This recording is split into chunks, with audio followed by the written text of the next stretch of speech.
Hey rookies, how can you find the best Airbnb markets to invest in for 2025? There's so many factors to look at that drilling down can be an overwhelming process, and so many markets are oversaturated. Today, Tony will teach you how to find the right markets for your new Airbnb location.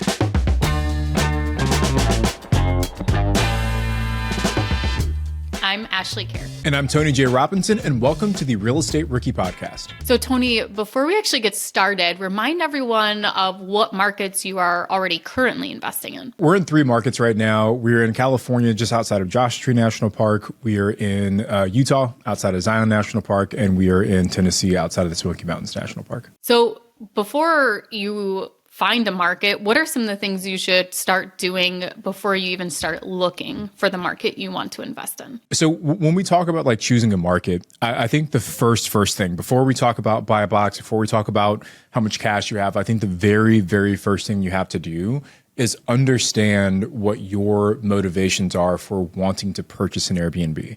And generally, there are kind of 4 key motivations I see that people have. There's appreciation. So someone's buying because they want to build wealth over time, supplement their retirement age income. The tax benefits, right? The short-term rental tax loopholes. There were some people who do it for that reason. There's the actual cash flow that it generates, right? Generally speaking, a short-term rental should be able to outperform a traditional long-term rental. And then the kind of 4th one is some people just want to have a nice vacation home that someone else is paying for. So for them, even if they break even, they're happy because their goal is just to have a beach house or a ski, place in a ski resort, whatever it may be. So appreciation, taxes, cash flow, and the vacations, and then rank those from most important to least important. And you have to rank them because oftentimes you'll be forced to choose which one in the market that you're looking at is actually going to deliver, because many times you're not going to get all 4 of those in equal doses. So you've got to choose which one is most important. So to me, Ashley, that's the very first step, knowing your motivations. Okay, so once you've figured out what you're motivated by, where do you even start finding the data to analyze the market? We have how many neighborhoods and cities across the country? What's the best way to kind of narrow down all of that data so you're not looking at every single city across the U.S.? Yeah. Every single city across the U.S. Just on that point first, right? We've talked about this before on the Rookie Podcast. Guys, there are 20,000 plus cities in the United States. And the chances of you being able to do thorough, absolute research on every single city is unrealistic. And the goal isn't to find every single potential city that you could invest into. The goal is just to find enough that you can get enough volume of deals to look at and analyze and start submitting offers on. And I found the kind of sweet spot for most new investors is like 3 to 5 markets. If you have 3 to 5 Airbnb markets that you're considering, that typically gives you enough coverage, enough options, enough volume of deals to analyze to actually find the right one. So just the first point, 3 to 5 is a good benchmark. In terms of where I like to go to find the data, AirDNA, I think, is probably one of the best tools out there for the market research phase of being an Airbnb investor. They have data from Airbnb, from Vrbo, and according to them, their data is like 99% accurate. And they've made a pretty big update to their website late last year, which now gives you access to the entire United States, and you can look at different markets across different states, across different everything, and kind of drill down and see a lot of the top line data. So when we're starting to look at data, what data do we actually want to know? So, for a long-term rental, you're looking at vacancy rate, you're looking at unemployment, you're looking at population growth. But I would assume some of these metrics would actually be different for analyzing a short-term rental market. I think there's 2 sets of data points that you want to look at. One is your kind of own personal data points. And then the second set is the data points that are specific to that market. So the personal ones are kind of what we talked about, right? Like how much appreciation am I going to get? How would I rank this city as a potential vacation destination for myself? Am I able to get more or less tax benefits in this city or in this state? And then what kind of cash flow can I expect to produce? So that's like one piece. Can I afford to buy here, right? Like, can I actually afford to buy in this market? And then the other piece is the data that's specific to that market. And when we look at the market, there are some important things we want to consider. Number one is regulations. So just in general, what is the regulatory landscape as it relates to short-term rentals in that market? And you want to make sure you do that research early. Tony, what would be, when you're looking at that, do you want one that's heavily regulated?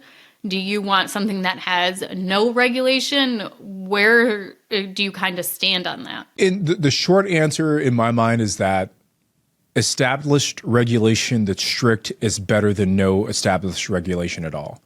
Because at least with the established yet strict regulation, you know what you're getting yourself into, right? And if the city says, hey, you've got to have an Airbnb that's within this zone, there's a map of the city, the parts of the city where you can buy an Airbnb. That's fine. At least now I know where to go buy. Or, hey, you can buy an Airbnb, but you can't be within, 700 feet of another Airbnb. Or you can have an Airbnb, but you need to do X, Y, and Z. So having those rules, I think, gives you at least confidence that the city has already thought about what their short-term rental ordinance is, and they've decided, right? If you go into a city that hasn't decided, it's a flip of a coin, and you don't really know which way that coin is going to land. We were actually looking at some property a couple summers ago in the Finger Lakes region of New York, and in the Finger Lakes, one of the cities there is Ithaca, New York. It's on one of the lakes up there. And I don't know how, I don't know if it just got served to me, but I saw, just kind of reading some local news about the area that Ithaca had just passed, literally the week that we were there, they had just passed new short-term rental ordinances. And the ordinance stated that if you owned a lakefront property, you could only short-term rent it for 2/3 of the year. So it was 270 days out of the year, you could short-term rent your property. If you weren't lakefront, you could only rent your property out for, I think it was 30 days out of the year. 30 days. So imagine being one of those people that went into that market, bought an Airbnb thinking they were going to get 365 days of use, and now they get 10% of that. There's no way that you're profitable. We have a ski resort market near us that they keep changing the zoning. So they have their regulation in place, but they go and change the zoning. I think it's every 2 years. So 1 year, your house could be in the short-term rental area, and then 2 years later, it could not be in it. And we actually have friends that bought a house there and it got changed where they're not in that zone anymore. But I mean, it's it's almost like a lottery. Oh, yay, I get to rent my house out for the next 2 years. And then, oh, no, I don't. It's who does that actually benefit? Is that actually a benefit to anyone that you can rent it out only for a couple of years? I think that every city has decided to handle short-term rentals in a slightly different approach, and it is very much a localized thing. And I would be surprised if we ever see any kind of statewide regulation on short-term rentals, because it is very much a city and county specific problem or decision. So the other layer of this is you want to know what the regulations are, but you also want to assess just the regulatory risk in a market. And for us, we've mostly opted towards cities where the regulatory risk is low. So what do I mean by that? We look for cities where the main economic driver is the vacation rental industry. And we tend to buy in cities where there isn't a mass, there's not another big economic driver. So there are no massive universities. There are no massive hospitals or business headquarters. There's nothing really except for people coming into Airbnbs, staying for several nights, spending their money at the local businesses, and then going back home. And when you invest in markets that have that kind of profile, right, where the majority of the people at any given time in that city are actually people who are visiting, who are staying at Airbnbs and not primary residents, when you buy in a city that has that type of profile, you reduce your risk of regulation shifting in the way that you just said, Ashley. So that's one of the things that we look for. Now, if I were to buy in the market you just talked about, the thing that I would make sure that is true for any property that I'm looking at is that it also cash flows or at least breaks even as a potential midterm or long-term rental. Because if I'm stepping in and there's that risk there, I want to make sure that I have more than one exit strategy. Yeah, in the scenario that I mentioned, they tried to do it as a long-term rental, but obviously you're not getting the same as you do as a short-term rental, and the property ended up losing money. And so they actually ended up listing the property for sale to sell the property. So we're going to take a quick break here, but we do want you guys to check out our new Instagram at Real Estate Rookie. We're going to be posting a lot more real estate content there, so make sure to give us a follow. We're going to be right back to talk more with Tony about choosing your short-term rental market.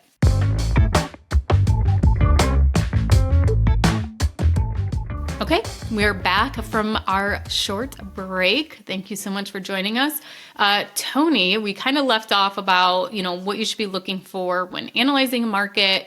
What kind of markets are you looking into? Is it you're going for, big cities with lots of attractions, lots of tourism? Kind of give us some insight going into 2025.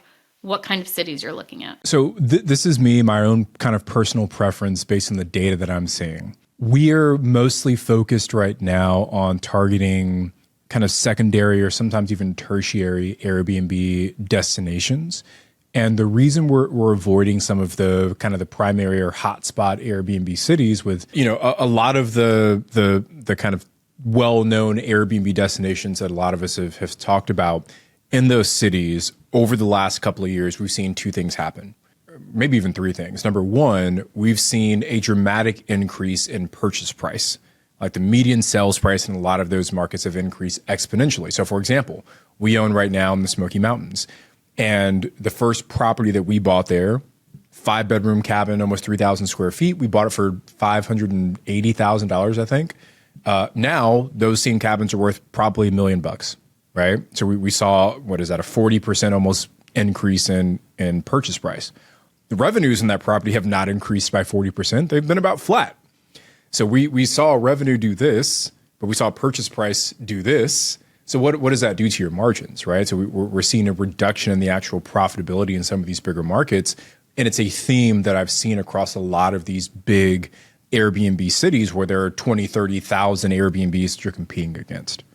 So that's the first thing that we're seeing is, the purchase price have gone up. The second thing is that a lot of these bigger markets just have so much supply that you're competing against. And the rate of increase in supply oftentimes is outpaced the rate of increase in demand in those markets. So if supply saw a year-over-year increase of, 15, 20% for 3 years straight, if demand wasn't also growing at that same pace, well, now you've got this imbalance of supply and demand. And when that happens, basic law of economics, we see the rates that you can charge as an Airbnb host, those come down. So those are some of the dynamics we're seeing in a lot of these bigger markets, which is why we started to shift our research and our offers and some more of the secondary or tertiary markets. Tony, I snuck into Dave Meyer's presentation that he's doing for Momentum Summit. I took a look at the PowerPoint that he's using, and he's actually talking about that during the Momentum Virtual Summit is supply and demand and how you should be using that and studying that when you're analyzing a market. So if you want to find out more information about that, make sure to attend Dave's session. You can go to biggerpockets.com/summit25. Okay, so Tony, what about attractions? Like the Airbnbs that I have are, in just small rural areas, and it's basically people who just want to get away from the world and come and stay in cozy cabins. But what is you're looking into a new market? Should you be looking for attractions, and what type of attractions? I guess maybe I'll even take it one step back, and then I'll kind of finish off with the attractions. But for me, there are kind of two things that we're looking at right now. One, we're looking for places where the purchase price is still reasonable, right? So ideally, we want something that's a little less expensive than some of these major markets. And then second, we are looking for some major attraction that's actually going to pull people in. For the price perspective, like guys, if you just search like average median home price in the United States, right now, I want to say it's somewhere just north of $400,000, like the average median home price. Last time I checked, there were like 20 states where the median home price was less than the $417,000 national average. So there's 20 potential states where there's a lot of opportunity there to find less expensive homes.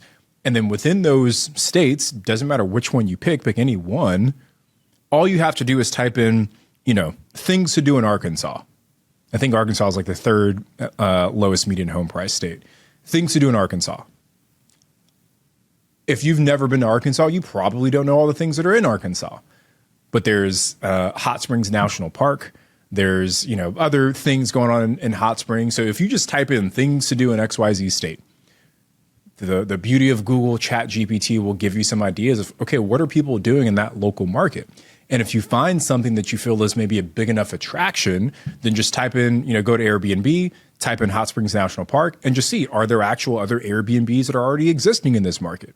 And if there are, now you've just checked kind of two big boxes. A, you found a state with a lower than average median home price, and B, you found an area that has some sort of attraction that's drawing people in.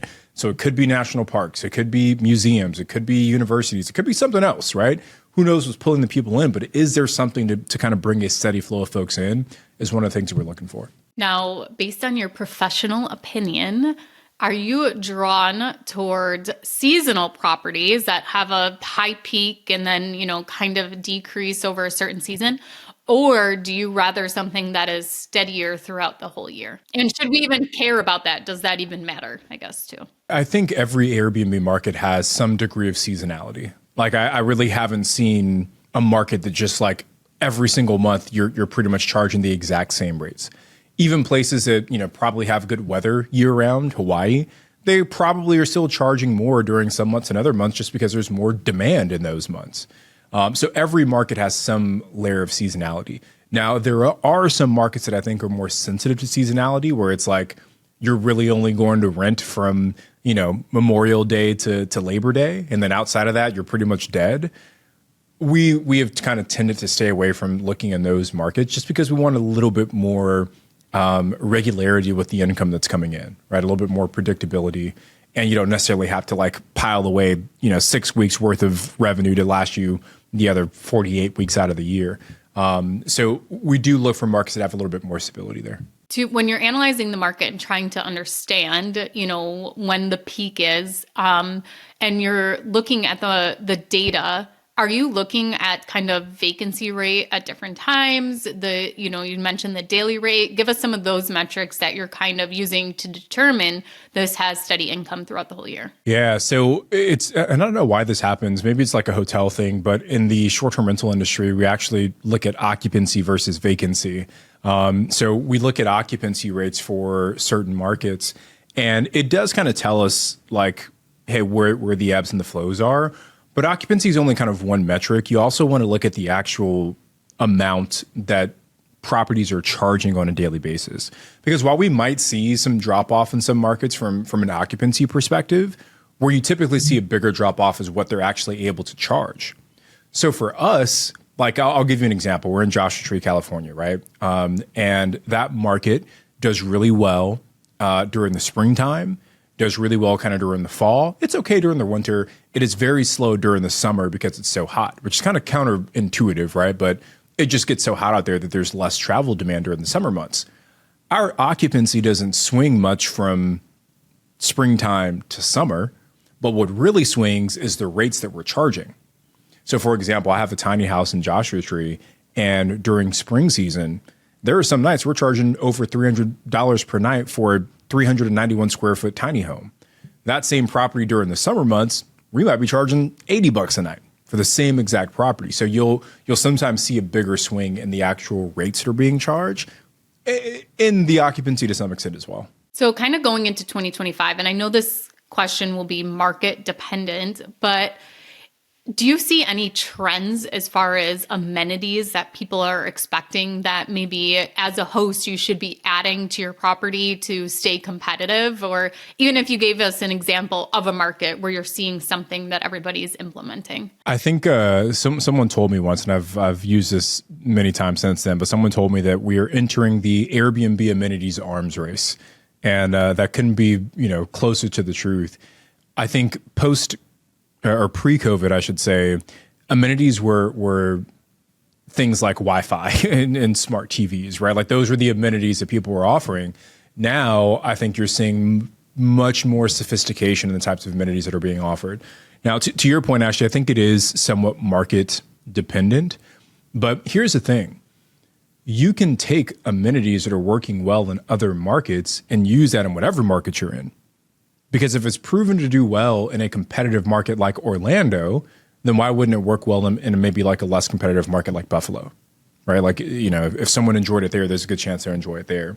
So I don't know if there's just like, hey, these are the core amenities that you want to offer. But looking at the data, some things that tend to have an impact, at least some of the filters that we can search by, professional design always goes a long way. I don't know if that's necessarily an amenity, but it is something that just like by and large you see across better performing listings. Professional photos, another one as well, right? How you just present the property to potential guests. Your kind of like true amenities like an in-ground pool. Right. Typically in a lot of markets, having a pool, you'll be able to charge more than properties that don't. Having a hot tub or a jacuzzi, another amenity that tends to drive more. Game rooms, theater rooms, kind of just unique stays. Even if you build something that's unique, that's not necessarily an amenity, but it is something that drives some additional revenue. So I think one of the best things you can do is look at the other top performing properties in your market, see what amenities they're offering. And that's your table stakes. Like those are just the things you need to add regardless in order to compete with the best. And then take your gaze elsewhere. Go look at some of these bigger markets that have tons of properties, Orlando, Scottsdale, the Smoky Mountains, Gulf Shores, Destin. See what amenities are offered there that maybe aren't yet super popular in your destination and find ways to incorporate those as well. We're going to take our last break here, but we're going to come back with Tony and we're going to find out what his top market picks are going into 2025. We'll be right back.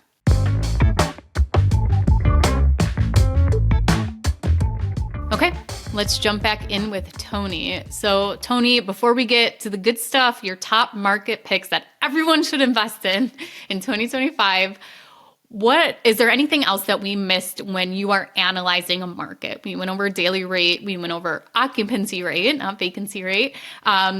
Is there anything else that maybe we didn't touch on that you should look at when analyzing a short-term rental market? I'm not sure. Yeah. Again, I think the only one that I would really harp on right now, actually, I guess there's a couple, right? But it's kind of your supply and your demand.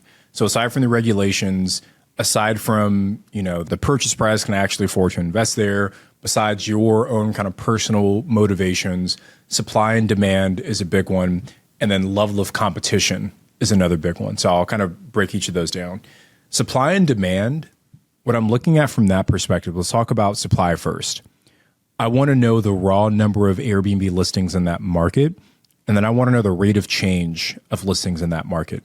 So if I go into an Airbnb city and I see 50,000 Airbnbs in that market, that's a lot of listings to compete against. If I go into another market and I see 2,000 listings, that's more reasonable, more manageable. So you got to ask yourself, do you want to be one of 50,000 or do you want to be one of 2,000? Which one's going to give you a better shot at actually getting booked? The raw number of listings is one thing.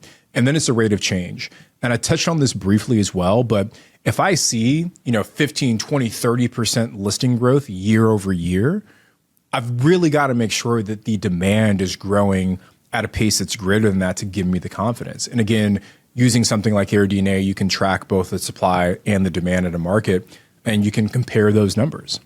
And what we've seen in a lot of markets recently is that 2021, 2022 caused massive increases in supply. And then we saw the impacts of that in 2023 and 2024 in terms of revenue, where the 20% growth of supply wasn't sustainable. And then we started to see, low single digit, double digit declines in revenue in those same markets. So you want to go back and look at that piece first. So that's the first one. I'll touch on the competition, but the supply and demand is the first piece. So that's supply and demand. The kind of second one is level of competition. Okay, the level of competition in that market. And I keep going back to Orlando because 9 times out of 10, if I meet someone who wants to buy an Airbnb, they're like, oh yeah, I've been thinking about Orlando.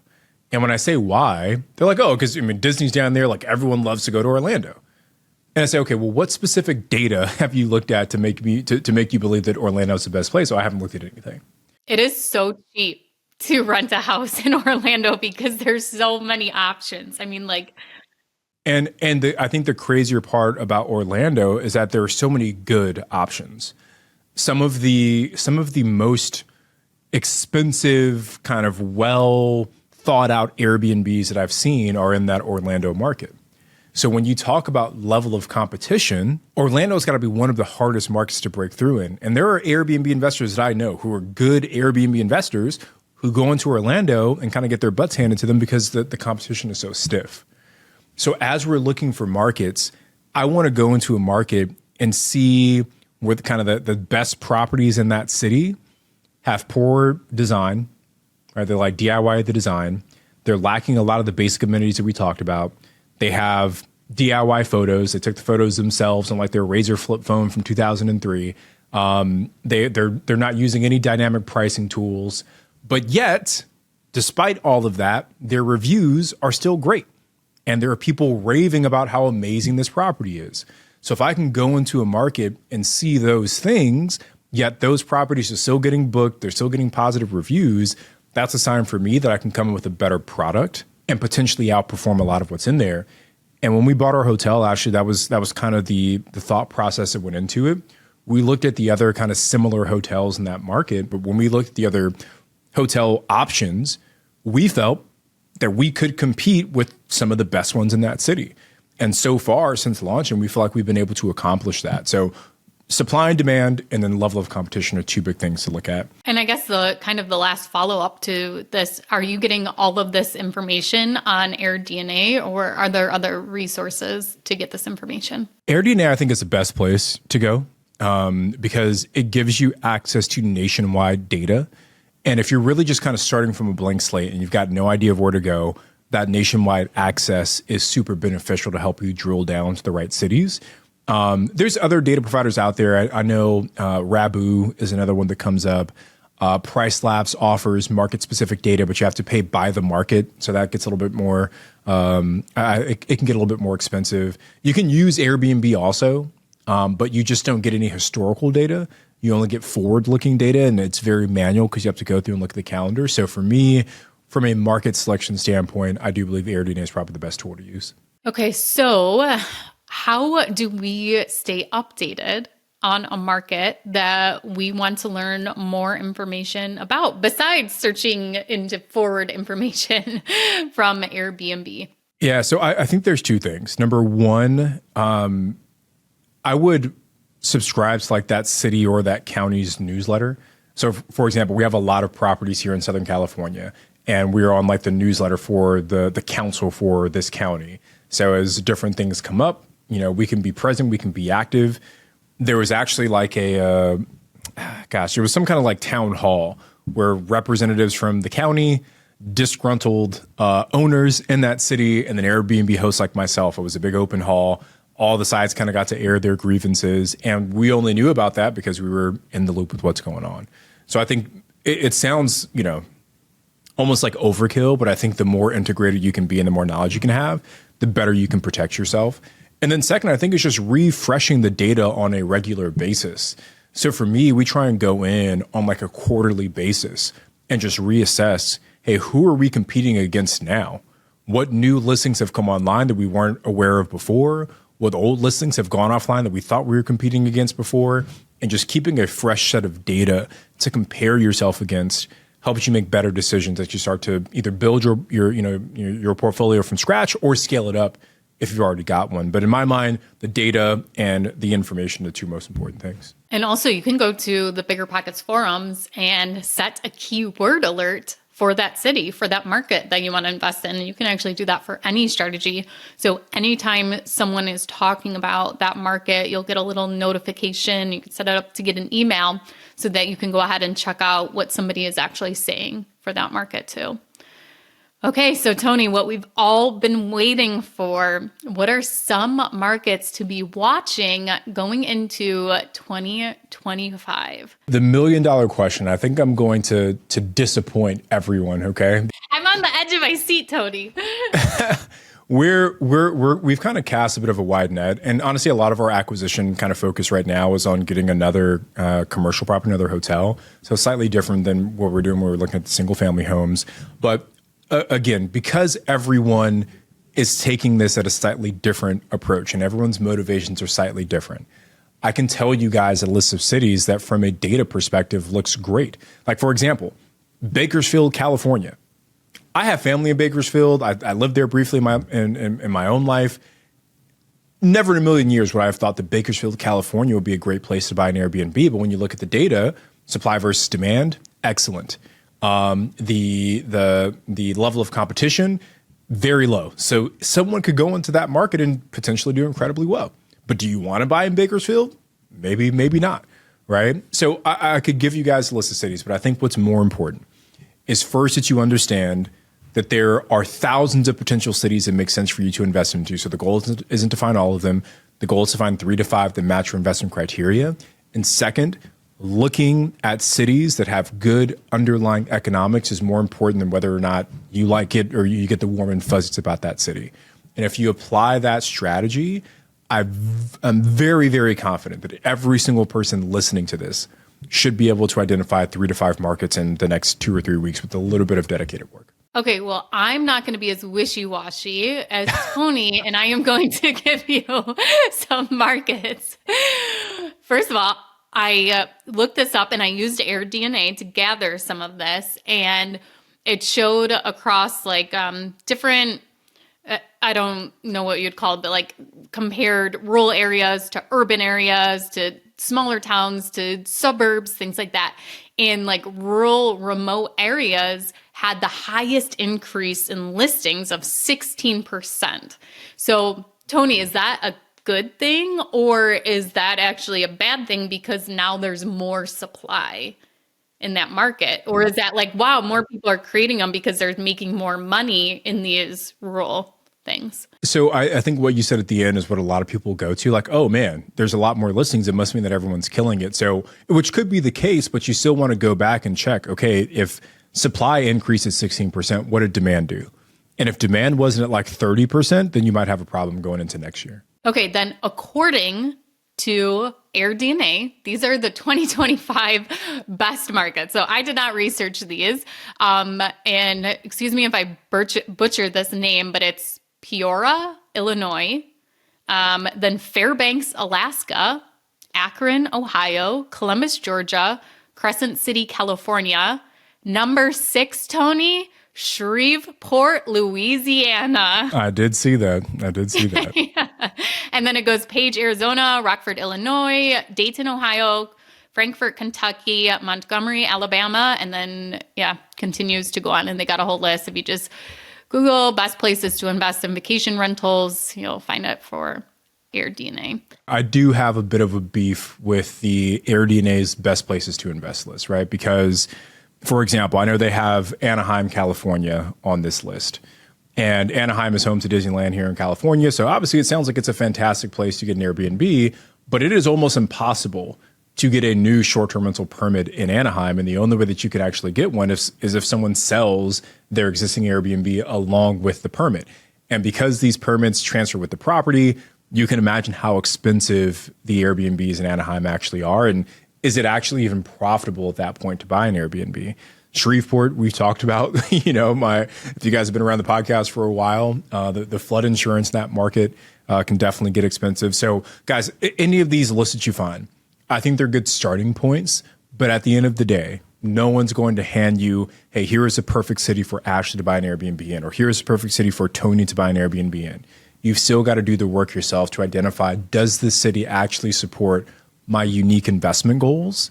And does the underlying data actually support what it is that I'm looking for? So that's my beef with the best places to invest list. But if you guys want it, just Google best places to invest AirDNA. You guys will find the list for 2025. And that goes along with the long-term market too. So there was a list put out, BiggerPockets.com/resources of top markets for 2025.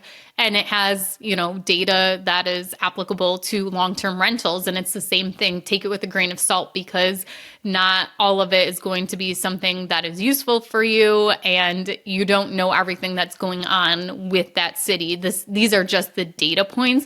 You need to do your research, but also like niching down by neighborhood too, as to you can look at the numbers as a city as a whole, but everybody knows when you are in a city, you can be on one street and it's a great neighborhood, and you could cross the street, turn the corner, and it's not where you want to be investing. So do your own research, verify the data, and find out more information than just the data points. Well, Tony, thank you so much for being my guest today on the show and answering all my short-term rental market questions. Man, it's so much easier being on this side than it is being on that side, Ashley. So thank you for giving me the day off. I just got to blab for 40 minutes here. And I just got to sit here with my feet up and listen to you blab. Thank you, rookies, for listening. If you haven't already, make sure you are subscribed to our YouTube channel at Real Estate Rookie. You can also find us on Instagram at Real Estate Rookie. Make sure you guys are tagging us. We would love to share your investing journey in our story too. I'm Ashley and he's Tony, and we'll see you guys on the next episode of Real Estate Rookie.